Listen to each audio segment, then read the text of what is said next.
Sorry mute था। किसी को कोई डाउट है इसमें? सेक्शन 100 तक एक बार फिर से रिकॉल कर लीजिए। कौन रीड करना चाहेगा कर सकते हैं एक बार। 100 को फिर से प्लीज रीड करिए।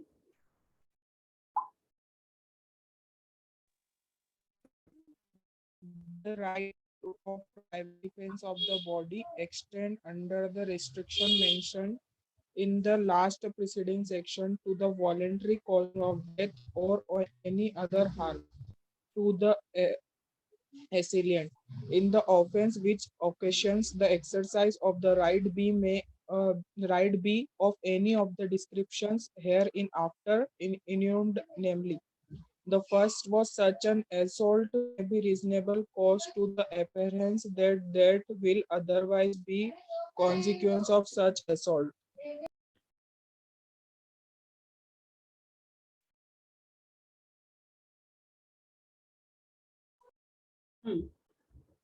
मतलब यहाँ पर आपके जो 100 का जो हमारा राइट है वो राइट कब आता है?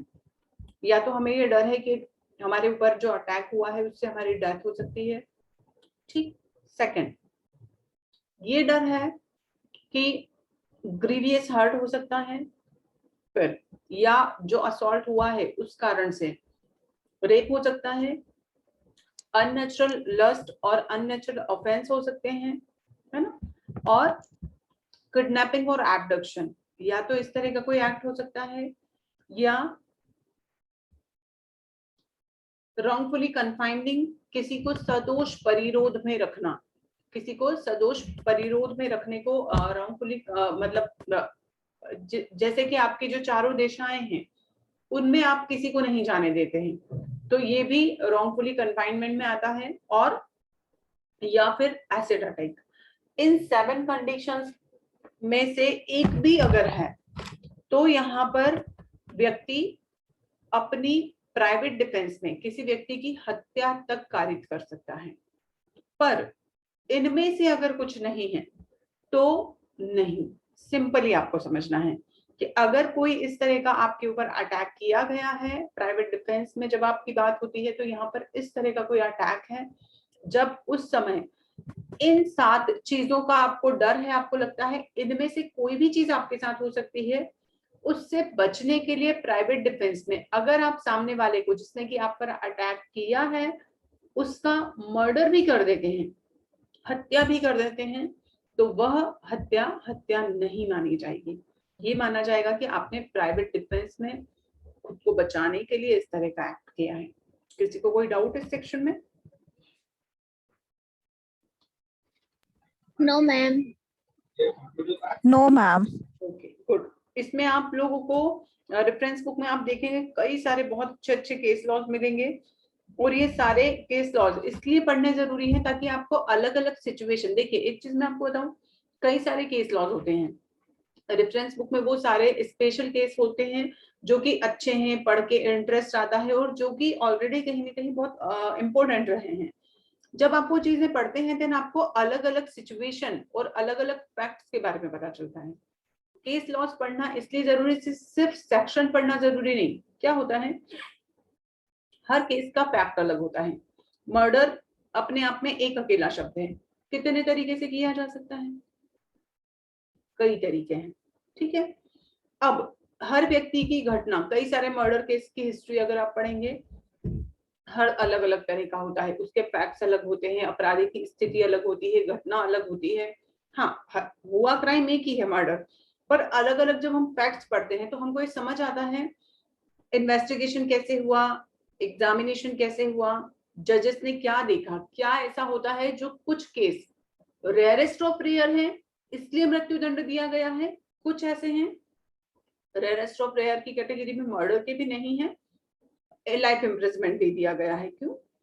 समय के घटना के समय जो फैक्ट्स हैं, जो तथ्य हैं, उन वो तथ्य हर घटना के अलग होते। कभी ये नहीं होता है सेम मर्डर केस रिपीटेड हो। हाँ, सेम अगर ऑफेंडर है तो it may be possible, otherwise नहीं, है ना। तो इसलिए केस लॉज पढ़ने चाहिए।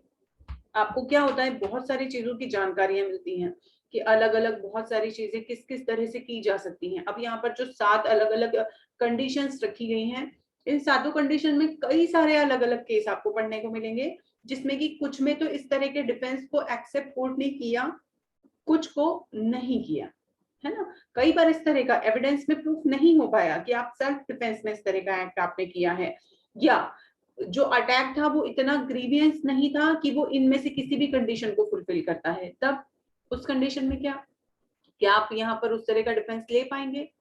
नहीं। और कई बार एग्जामिनेशन सॉरी इन्वेस्टिगेशन में भी वो चीज प्रूफ नहीं हो पाती है, तब भी इस तरह की चीजें होती हैं। तो इसलिए यहाँ पर इन चीजों को अलग अलग केस लॉ को पढ़ना जरूरी है।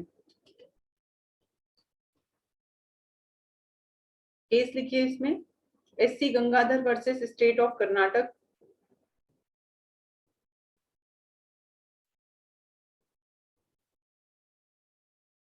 State of Karnataka. एक और लिखिएगा, Dev Narayan versus state of UP.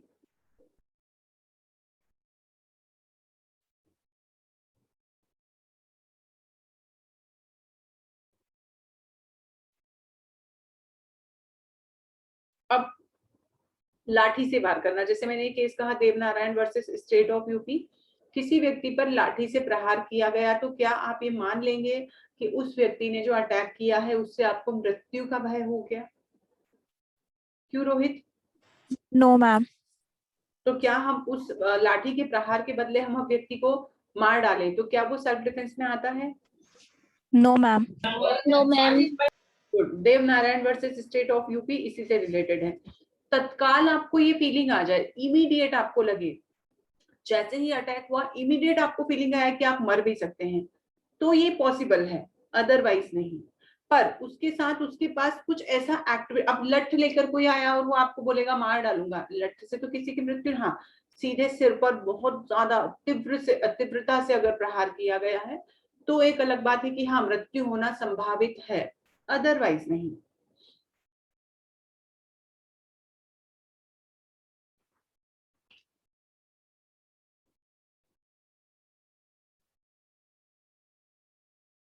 अब देखिए एक और केस इसमें देखिए, यशवंत कामत वर्सेस स्टेट।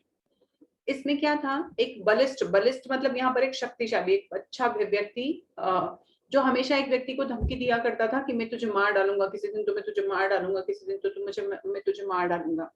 बार बार ऐसी धमकियों के बाद एक दिन फाइनली उन दोनों का झगड़ा होता है और वह व्यक्ति बार बार ये चीजें रिपीट करता है कि मैं तुझे मार डालूंगा, और सामने वाला जिस व्यक्ति को वो अटैक करता है, सामने वाले को ये डर तो था ही कि ये मुझे किसी भी दिन मार सकता है, और उसी के बाद उनका इमीडिएट झगड़ा होता है। उसी में वह व्यक्ति अपने प्राइवेट डिफेंस में उस व्यक्ति को, मतलब जिस पर अटैक किया गया है, वह व्यक्ति निजी प्रतिरक्षा में उस व्यक्ति के ऊपर इस तरह से अटैक करता है कि उसकी मृत्यु हो जाती है ना। अब क्या हम यहाँ पर ये डिफेंस ले सके कि उसने अधिकार, निजी अधिकार के उपयोग में इस तरह का क्राइम किया है? बताओ आप लोग। Yes, ma'am. क्यों यस? मैम क्योंकि वो बार बार बोलता था ना, तो वो डर गया था। बार बार उसके कहने से ये चीज श्योरिटी हो जाती है कि ऑलरेडी उसका इंटेंशन था उसको मार डालना, और ये फियर उसके मन में काफी दिनों से उसने पैदा कर दिया था कि वह व्यक्ति कभी भी इसको मार सकता है। तो अब जब उसने सच में अटैक किया, तो जब आपने ये बोला है कई बार, तो वो चीज मान्य होगी कि हाँ यह व्यक्ति उसका मर्डर कर सकता है, और उसे ये मन में डर था, उस डर के कारण उसने उसे मारा, तो वह निजी प्रतिरक्षा का ही अधिकार माना जाएगा।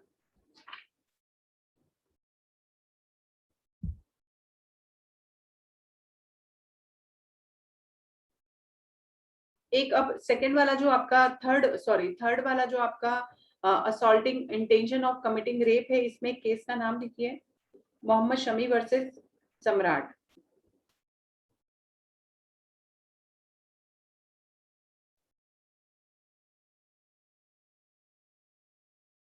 एक और लिखिए इसमें, नाहरसी versus state.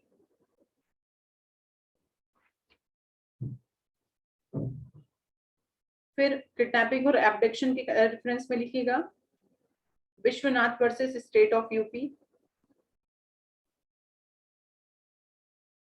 Vishwanath versus state of UP.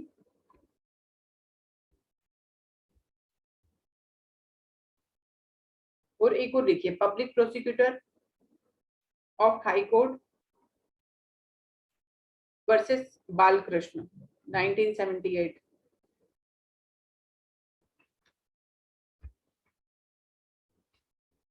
ठीक है, तो अलग अलग यहाँ पर कुछ कंडीशंस हैं, मतलब यहाँ पर ये फैक्ट्स, ये सारे केस आप पढ़ेंगे तो आपको क्लियर हो जाएगा कि हाँ कई बार इस तरह की चीजें मान्य होती हैं और कई बार इन्वेस्टिगेशन में प्रूफ नहीं हो पाता है। जैसे मैंने पहले ही कहा था कि सबूत का भार, बर्डन ऑफ प्रूफ एक ऐसी चीज है जो कि क्लियर होना जरूरी है और कोर्ट उसी को एक्सेप्ट करता है कि क्या आप ये प्रूफ कर सकते हैं कि आपने जब निजी सुरक्षा का अधिकार लिया उस समय क्या आप सच में इन सारे फियर्स में थे या किसी की मृत्यु कारित करने के पीछे ये 7 रीजन थे। अगर ये नहीं थे तो कोर्ट हो सकता है आपको पनिश करे। ठीक है, अगला सेक्शन पढ़े। सब लोगों ने अच्छे से समझ लिया इसे, किसी को कोई डाउट तो नहीं है? No, ma'am. चलिए नेक्स्ट 101 को No, रीड करें please. Vishakha. Yes, ma'am. When such right extend to causing any harm other than death, if the offense be not of any of the descriptions enumerated in the last preceding section, the right of private defense of the body does not extend to the voluntary causing of death to the assailant, but does extend under the restriction mentioned in section 99 to the voluntary causing to the assailant of any harm other than death. आप इसमें एक case का नाम लिखिएगा। जम्मू एवं Kashmir, state of Jammu and Kashmir versus Hazara से है। ठीक, अब पहले तो 101 क्या कहता है कि अभी हमने देखा दो चीजें हमेशा याद रखिए। 99 हमारे ऊपर कुछ रिस्ट्रिक्शंस लगाता है जो ये क्लियर करता है कि पर्टिकुलर चीजों के लिए आप अगर प्राइवेट डिफेंस को यूज करते भी हैं या प्राइवेट डिफेंस लेते हैं तब आपके ऊपर कुछ चीजों का आपको ध्यान रखना है। ठीक, इसी तरह 100 हमें ये बताता है कि हम मृत्यु कब कर सकते हैं, किसी व्यक्ति की मृत्यु कारित कब कर सकते हैं, वो 100 में हमें बता दिया। मतलब यहाँ 100 को अब हम अलग ही रख दें कि भाई ये कंडीशन है तो आप किसी की मृत्यु भी कारित कर सकते हैं।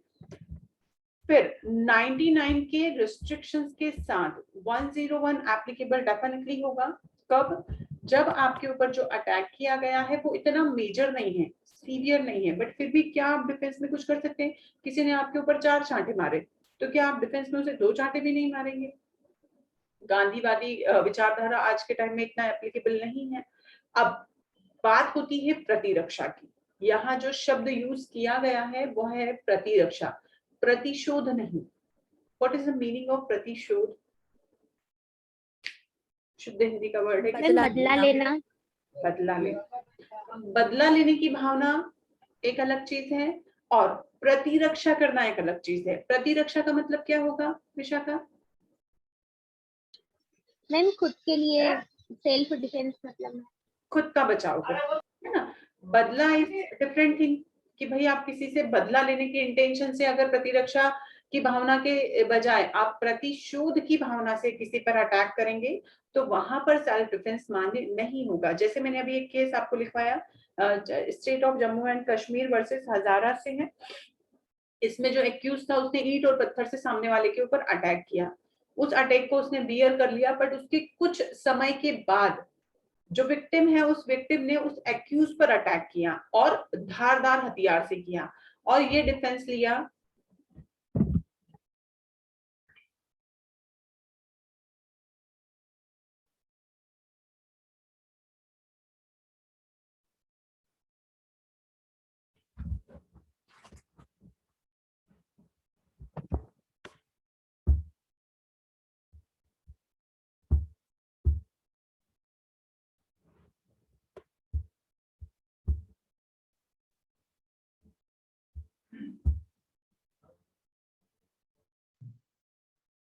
चले गए मैम को नेटवर्क चला। चलिए,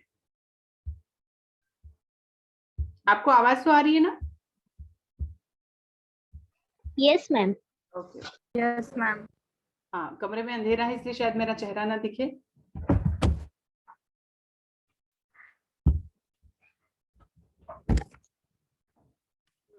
तो इस तरह यहाँ पर जो एक्यूज ने जो क्राइम किया, सॉरी विक्टिम ने जो अटैक किया, उस अटैक को ये नहीं माना गया कि उसने जो एक्ट किया है वह प्राइवेट डिफेंस में किया है, ठीक है। तो यहाँ पर मीन्स इस तरह के जो एक्टिविटीज होती हैं, तो यहाँ पर ये जरूरी है कि जो अटैक किया जाए वो मृत्यु से कम, मतलब यहाँ पर सिंपली हमें समझना है कि 101 हमें क्या राइट देता है कि जिस तरह का आपके साथ एक्ट किया गया है उस तरह का आप प्राइवेट डिफेंस ले सकते हैं विद रेस्ट्रिक्शंस ऑफ सेक्शन 1999।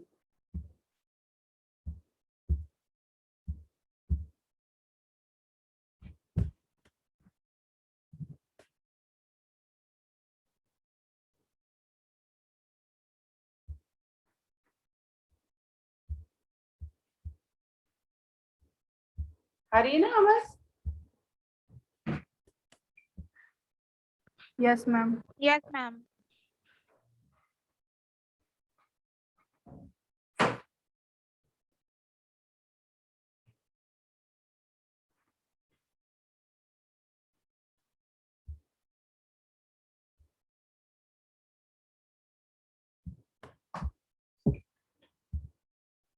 एक सौ दो रीड करना प्लीज कोई।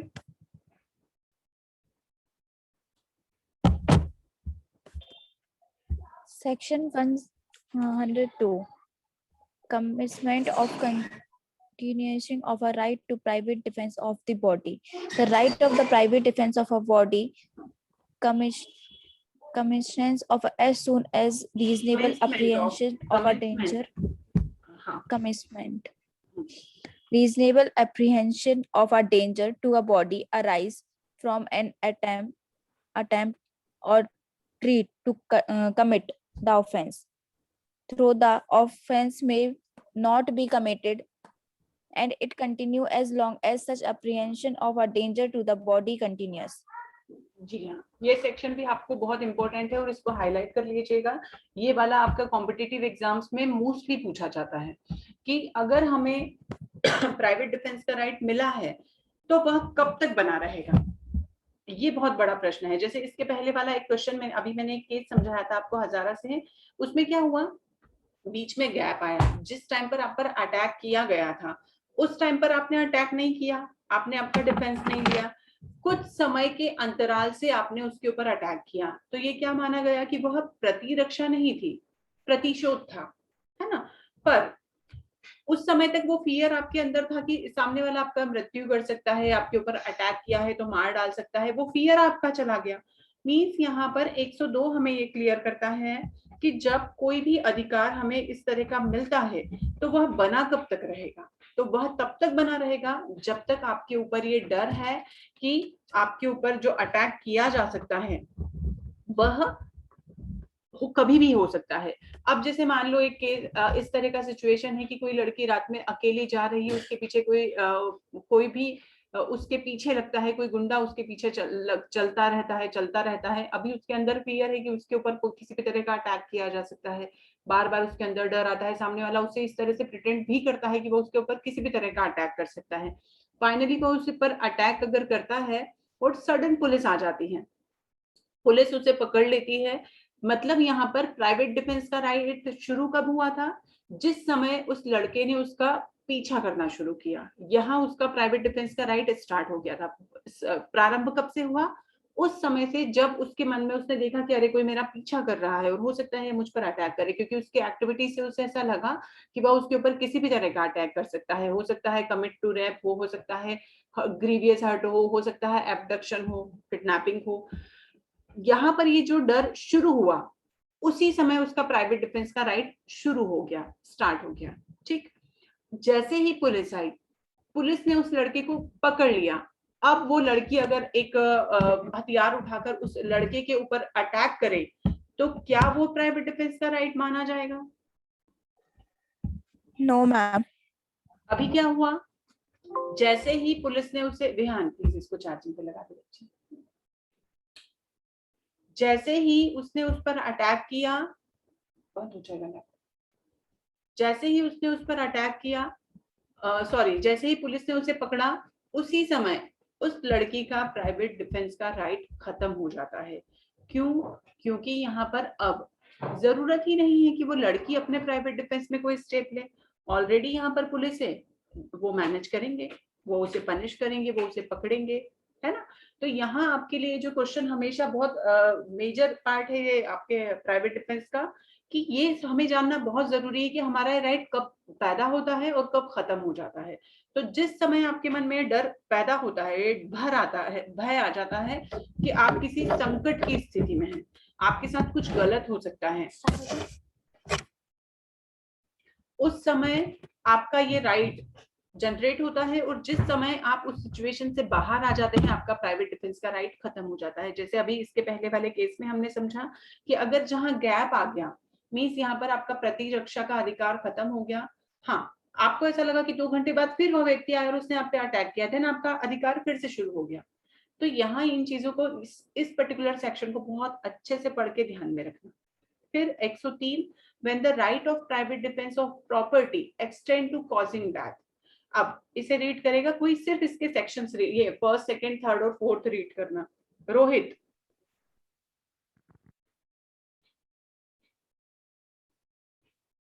रोहित है क्लास में? नो, हाँ है ना Rohit? Rohit speak up. Hey ma'am.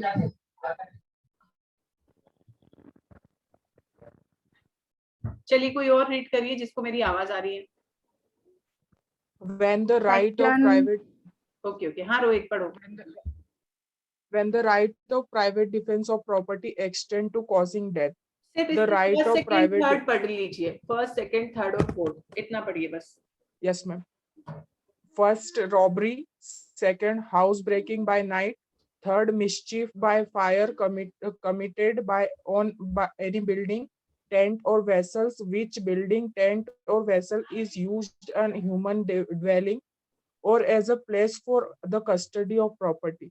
Fourth, the theft, mischief or house trespass under the circumstances, as many reasonable case appearance, the death, grievous hurt will be the consequence if such right of private defense is not exercised.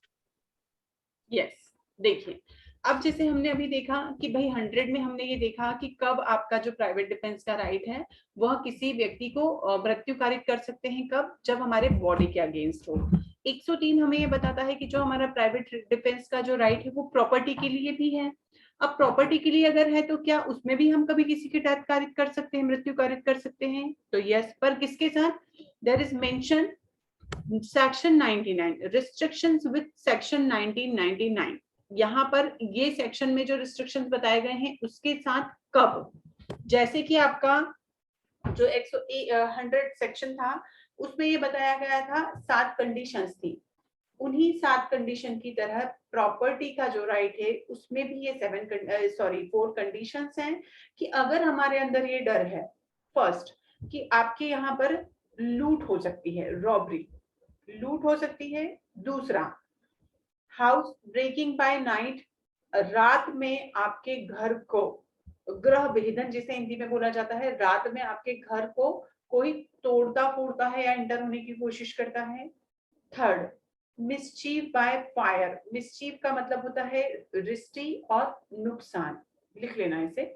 अगर कोई व्यक्ति किसी तरह का नुकसान करता है, किस जगह पर? किसी निर्माण में, किसी तंबू, कोई जलयान में, या किसी भी मानव आवास में। जैसे मान लीजिए आपका घर है, उस घर को कोई आग लगाने की कोशिश करता है, आग लगाना अपने आप में रिस्ट्री हुआ, फसल को आग लगाना रिस्ट्री हुआ। यहाँ स्पेसिफिक उन्होंने मेंशन किया है किसी भी आवास स्थान को या संपत्ति की अभिरक्षा के स्थान के रूप में। अब जैसे कि हमारी जो फसल होती है उस फसल को हम कहाँ खड़ा करते हैं? खेत का वो जो खलियान होता है उसमें आपकी फसल कटाई करके पूरा इकट्ठा कर दी जाती है। अभी वहां कोई आग लगाने अगर आ जाता है तो, या आपके घर को, तो यहाँ पर थर्ड सिचुएशन मीन्स यहाँ पर मानव आवास के लिए जो भी चीजें यूज में आती हैं या आपकी संपत्ति की सुरक्षा के लिए, गोडाउन हुए, आपका खलियान हुआ, इस तरह की चीजें। फोर्थ, किसी भी तरह की चोरी, रिस्ट्री, होम ट्रेसपास, है ना। होम ट्रेसपास का मतलब होता है गृह अतिचार, हिंदी में सभी लोग लिखेंगे। अगर सिविल जज के प्रिपरेशन करते हैं देन आपसे एक बहुत मेजर पार्ट होता है आपका ट्रांसलेशन का, इसलिए हिंदी और इंग्लिश पे हमेशा फोकस करेंगे। आप लोग का हिंदी मीडियम अगर है तो इंग्लिश पे ध्यान देंगे, इंग्लिश मीडियम है तो हिंदी पे, क्योंकि ये जो वर्ड्स हैं, जैसे मैंने कहा रिस्ट्री, हो सकता है नया हो अतिचार, हो सकता है नया हो ग्रह भेदन। ये छोटे छोटे शब्द हैं और ये सेक्शन में मेंशन है, इसलिए आपको याद होने चाहिए, चाहे वो दोनों मीडियम के स्टूडेंट्स हैं। यहाँ कोई किसी तरह का, अब दोनों क्लास के दोनों मीडियम के स्टूडेंट हमेशा, जब आप बड़े बड़े लॉ पढ़ने लगे हैं अब, जैसे आईपीसी, सीआरपीसी, सीपीसी, आपको हर एक चीज का मीनिंग हिंदी और इंग्लिश दोनों में पता होना चाहिए। इसलिए दोनों से मेरा रिक्वेस्ट है ना। तो होम ट्रेस पास इजीली समझ आता है, पर अगर किसी ने बोल दिया ग्रह अतिचार तो हाउस ब्रेकिंग इजीली समझ आता है, बट किसी ने कहा ग्रह भेदन तो शायद आपको समझ ना आए, है ना। तो इसलिए ग्रह अतिचार और होम ट्रेस पास, इस तरह की अगर कोई आशंका है, इस तरह का कोई संकट है, आपको लगता है कोई व्यक्ति इस तरह की कोई एक्शन लेने वाला है, इस तरह का अटैक करने वाला है जिसमें ये चारों चीजें शामिल हैं, तो उस कंडीशन में यहाँ पर जो उस व्यक्ति की आप मृत्यु भी कारित कर सकते हैं। यह अधिकार 103 में हमें मिलता है।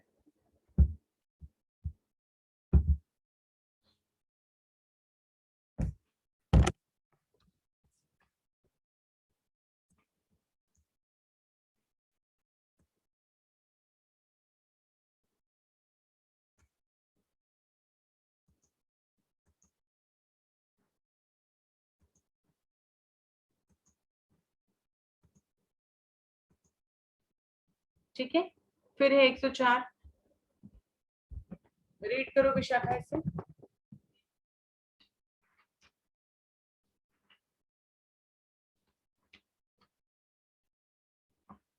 जिस तरह से 101 था उसी तरह से ये है।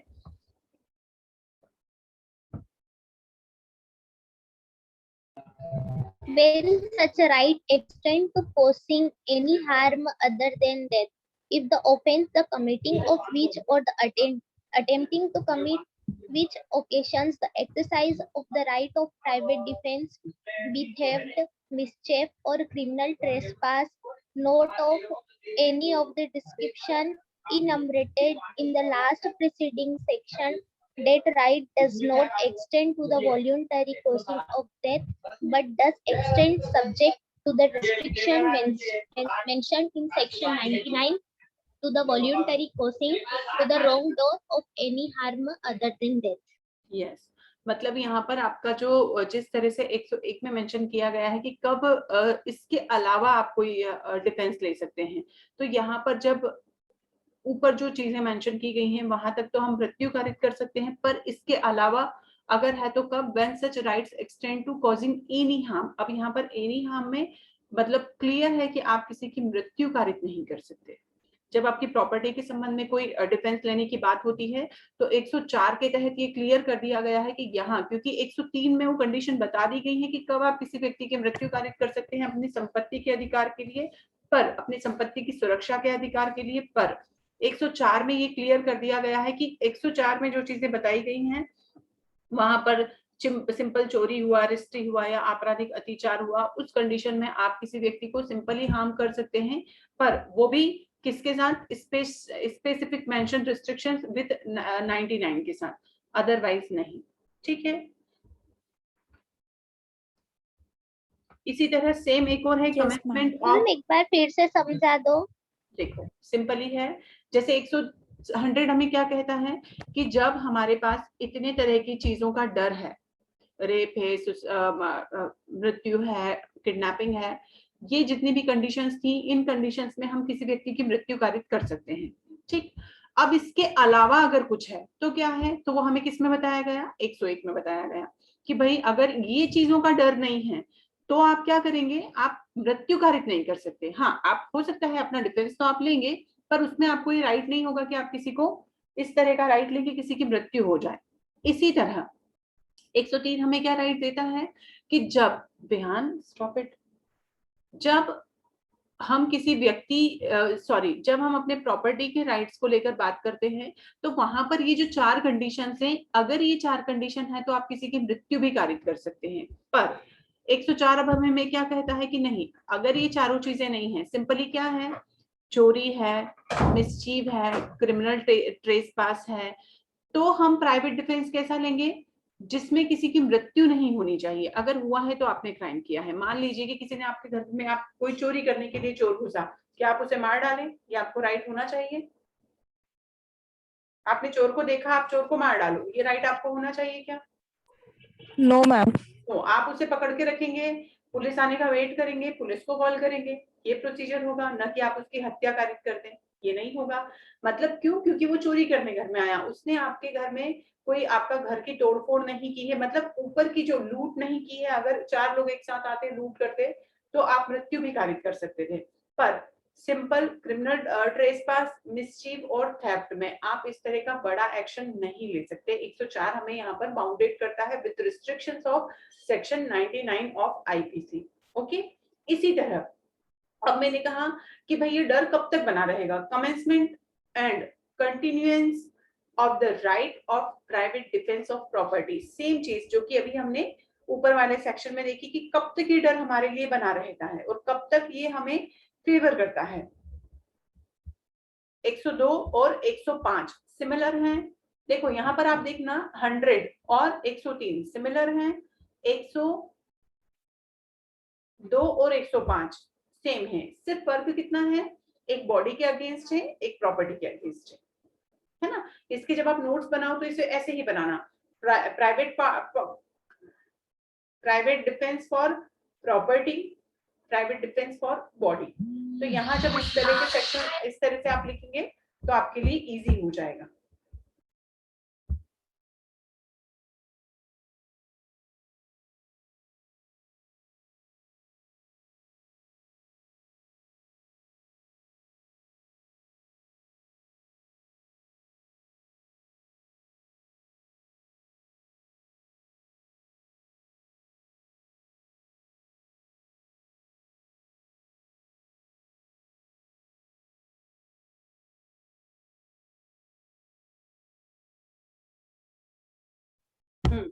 तो यहाँ पर 105 जो है वो भी इसी चीज का है कि जब private right to private defence कब बना रहता है और कब तक बना रहता है, कब प्रारंभ होता है और कब तक बना रहता है।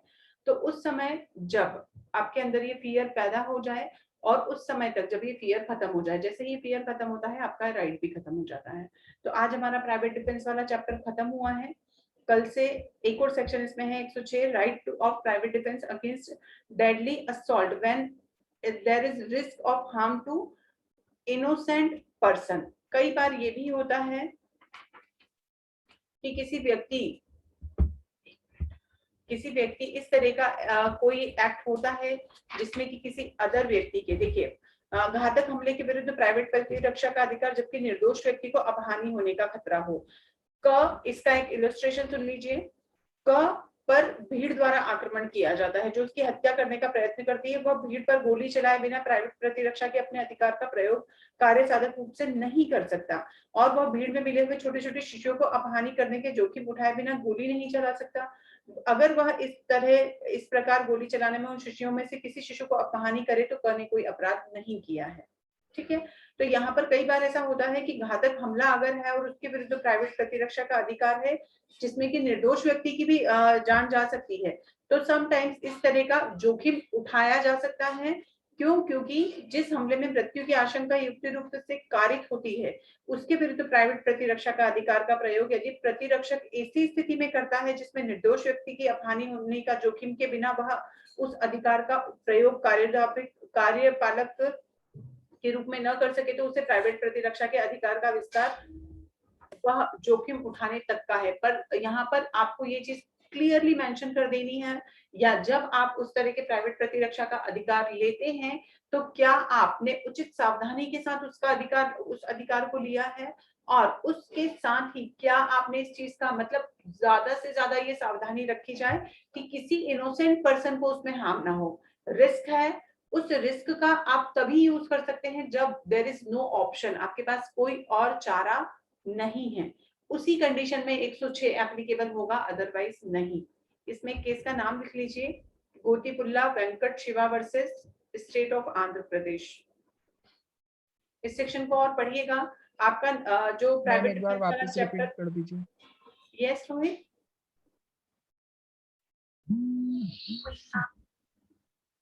एक बार वापस रिपीट कर दीजिए केस का। Okay, Gotipulla Venkat Shiva versus state of Andhra Pradesh.